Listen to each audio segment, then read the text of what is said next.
Hello everyone, আশা করি তোমরা সবাই ভালো আছো, আমিও ভালো আছি। সো আজকে এটা আমার ফার্স্ট লং ফর্ম ভিডিও ইউটিউবে।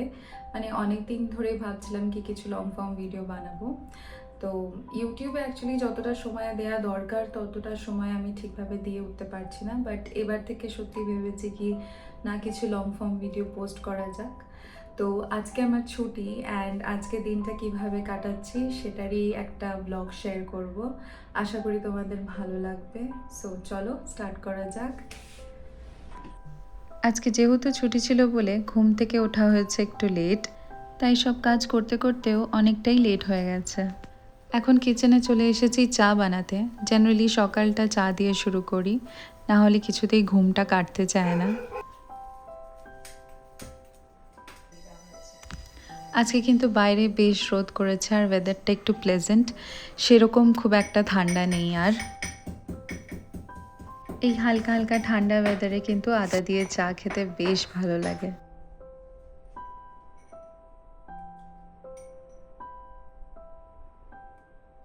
আমি এখন যেই চা পাতাটা ইউজ করছি সেটা একটা দার্জিলিং টি। দার্জিলিং যখন গেছিলাম তখন কিছু চা পাতা কিনে নিয়ে এসেছিলাম, অনেকগুলো প্যাকেটই। সেগুলো আমার নর্মাল যে টি প্যাকেট ইউজ করি সেটার মধ্যে মিশিয়ে এখন সেটা দিয়েই চা বানাই। বেশ ভালো একটা দার্জিলিং টি এর স্মেলটাও থাকে, তার সাথে সাথে চাটা খেতেও খুব ভালো হয়। আমি ওদিকে চা বানাচ্ছি আর চার্লি বসে বসে এখানে খেলছে। এই সময়টা ও খুব খেলতে ভালোবাসে, কিন্তু আমরা তো জেনারেলি ব্যস্ত থাকি, মানে আমরা অফিসে যাওয়ার জন্য ব্যস্ত থাকি, তো তাই সেরকম ওর সাথে খেলা হয় না। বাট আজকে ছুটি বলে ওর সাথে একটু টাইম স্পেন্ড করছি।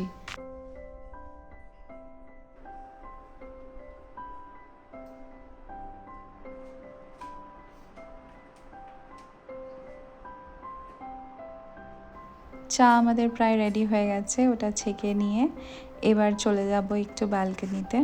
আজকে ঠিক করেছি একটু ব্যালকনিতে বসেই চা খাবো। এই কয়েকদিন না একদমই ব্যালকনিতে বসা হয়নি। জেনারেলি আমরা ব্যালকনিতে বসেই চা খাই, কিন্তু এই কয়েকদিন যা ঠান্ডা পড়েছিল, যখনই ব্যালকনিতে বসতে যাচ্ছি তখনই এত ঠান্ডা হাওয়া চলছে, সেখানে আর বসা যাচ্ছিল না।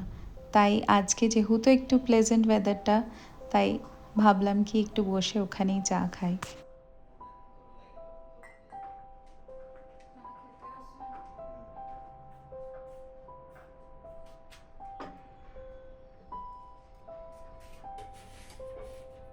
অনেক দিন ধরেই ভাবছি এই ব্যালকনিটাকে একটু মেকওভার দেব, কিন্তু আর সময় হয়ে উঠছে না।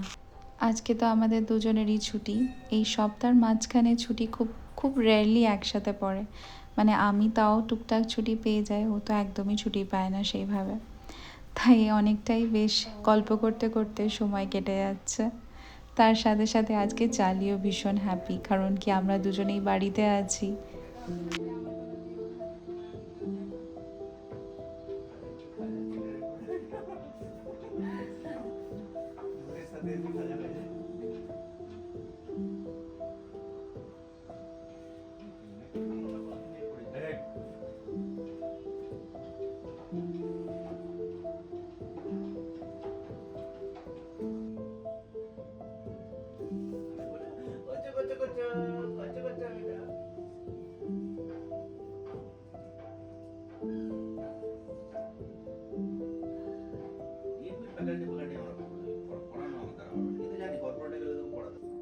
আজকে ব্রেকফাস্টে বানাচ্ছি পাস্তা, ভেজ পাস্তা, মানে কোনো চিকেন বা ডিম ইউজ করছি না। আর চিজও আমি খুব একটা ইউজ করছি না আজকে। জেনারেলি চিজ ইউজ করলে আরও বেশি পাস্তার টেস্টটা এনহ্যান্স করে যায়। এদিকে আমার হাউস হেল্পার সব কিছুই প্রায় কেটে রেখে দিয়েছে, আমি জাস্ট ব্রকলিগুলোকে আর একটু ছোটো করে কেটে নিচ্ছি যাতে ওটা ইজিলি ফ্রাই হয়ে যায়। প্রথমেই পাস্তাটাকে আমাদেরকে একটু বয়েল করে নিতে হবে নুন আর হালকা তেল দিয়ে।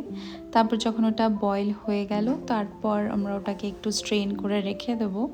আর সাইডে আমরা নিজের ভেজিটেবলসগুলো সটে করে নেব। পাস্তার ভেজিটেবলস বেশি ফ্রাই করব না, একটু শ্যালো ফ্রাই করব, কারণ কি একটু কাঁচা কাঁচা থাকলে না ভাল লাগে খেতে। সেরকম কিছু পার্টিকুলার মশলা আমি ইউজ করছি না, একটু নুন আর একটু ব্ল্যাক পেপার। আর এইবার যখন গ্রসারি শপিংয়ে গেছিলাম তখন কিছু পাস্তা মশলা কিনে নিয়ে এসেছিলাম, তো সেটাই ইউজ করছি।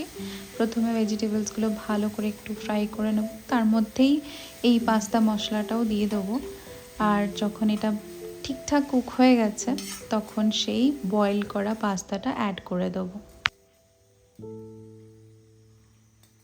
এরপর আমাদেরকে ভালো করে মিক্স করে নিতে হবে আর কিছুক্ষণ ঢেকে একটু রান্না করে নেব যাতে মশলাটা ভালোভাবে পাস্তার সাথে মিক্স হয়ে যায়। আর এই মোমেন্টেই চাইলে তোমরা একটু চিজ অ্যাড করতে পারো, বাট আমি আজকে চিজটা একটু অ্যাভয়েড করছি।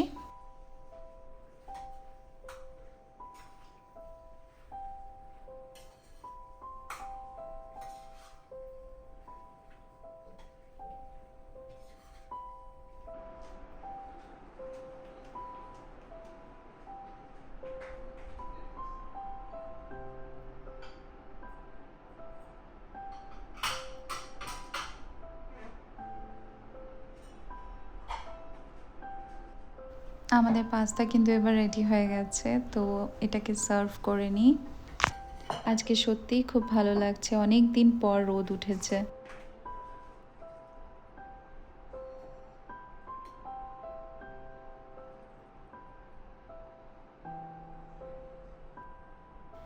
দেখতে কিন্তু খুবই সুন্দর লাগছে, কিন্তু এবার খেয়ে দেখতে হবে কেমন হয়েছে।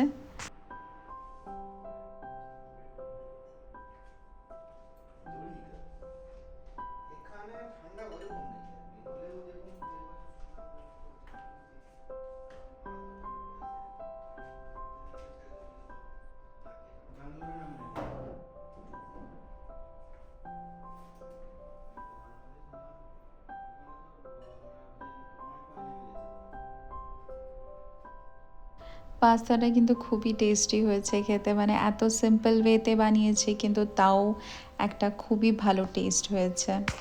আমি বেশ অনেক ধরনের পাস্তাই বানাতে পারি, কিন্তু আজকে জাস্ট একটা সিম্পল পাস্তা বানালাম। না হলে ব্রকলি পেস্ট দিয়েও পাস্তা বানানো যায়, তারপর red sauce pasta, white sauce pasta, এগুলো সবই মানে আমার ইউটিউব দেখে দেখে শেখা।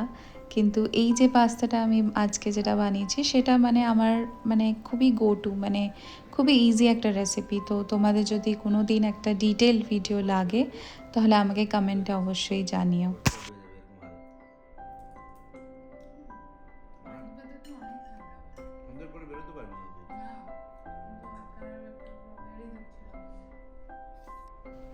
বাড়ির সমস্ত গাছগুলোতে আজকে একটু জল দিয়ে দেবো।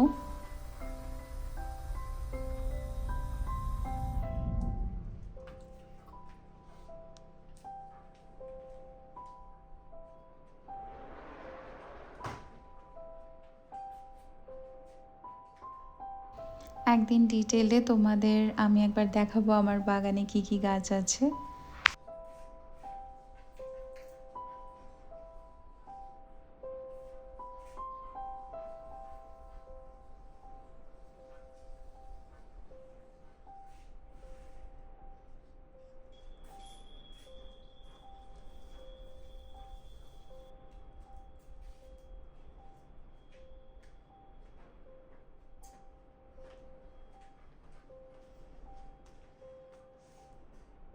তোমাদেরকে দেখাই আমার বাগানে কি কি ফুল ফুটেছে। তো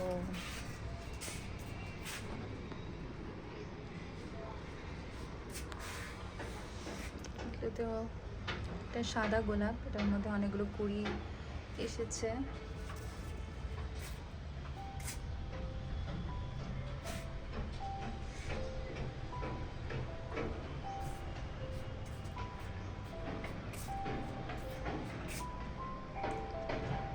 এই জবাটা না এত বড় সাইজের, মানে আমার পুরো হাতের সাইজের থেকেও বড় অ্যাকচুয়ালি।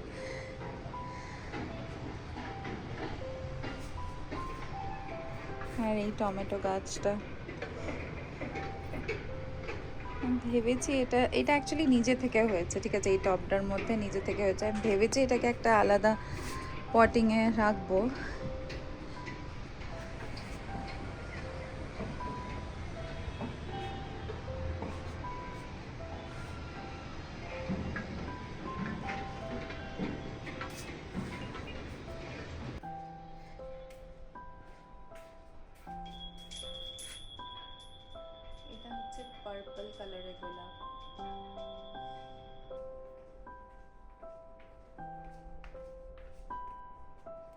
এখন আমাদের বাড়িতে অনেকই ফুল ফুটে রয়েছে, মানে চারিদিকে গোলাপ, তার সাথে সাথে বগেনভিলিয়া, মানে প্রায় অনেক অনেক ফুল ফুটে রেখেছে।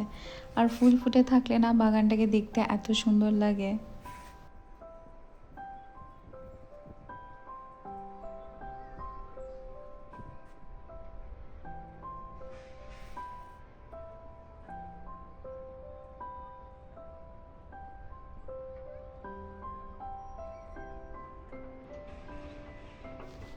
বালকনি থেকে বাইরের ভিউটা ঠিক এরকম লাগে, খুব সুন্দর।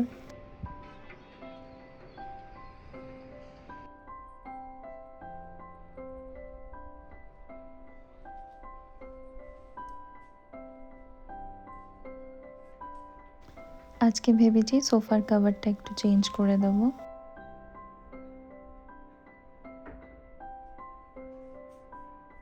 আচ্ছা, তোমাদের মধ্যে অনেকেই আমাকে বলেছো কি তোমার বাড়িটা সত্যি খুব সুন্দরভাবে সাজানো, কিন্তু সত্যি বলতে গেলে সবসময় আর বাড়িটা এতটা সাজানো থাকে না।